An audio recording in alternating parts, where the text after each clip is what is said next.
नमस्ते पिलामाने माँ story world को स्वागत। आज आमे सुनिबा पिपिलिका और पारार सुंदर कहानी। दिने एक छोट पिपिलिका नदी कूल बुलुला। हठात तार गोड़ खसीगला एवं से नदी रे पड़गला। पिपिलिकाटी पानी रे भासी जाउथला। से बहुत भय पाईगला एवं बंचिबा पाई चेष्टा करुथला। तेबेले गछ उपरे बसिथिबा एक पारा पिपिलिकाटी को देखिला। पाराटी ताकू साहाଯ୍य करबाकू भाबिला। दयालु पाराटी गोटिए पत्र छिंडाई नदी रे पकाई देला। पिपिलिकाटी सेही पत्र उपरकू चढ़ीगला। एभली से निज प्राण बंचाई पारिला। किछि दिन परे जणे शिकारी पाराटी को धरिबा पाई आसिला।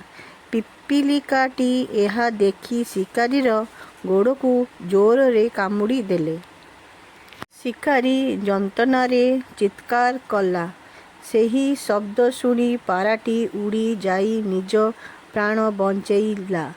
एपरी भावरे पिपिलिका पारार उपकार शोध कला। शिक्षा भल कामर फल सबुबेले भल मिले। धन्यवाद पिलामाने। ये कहानी जदि भल लगे लाइक शेयर सब्सक्राइब करिया को भूलिबेनी। धन्यवाद पिलामाने माँ स्टोरी वर्ल्ड को सुनिया पाई।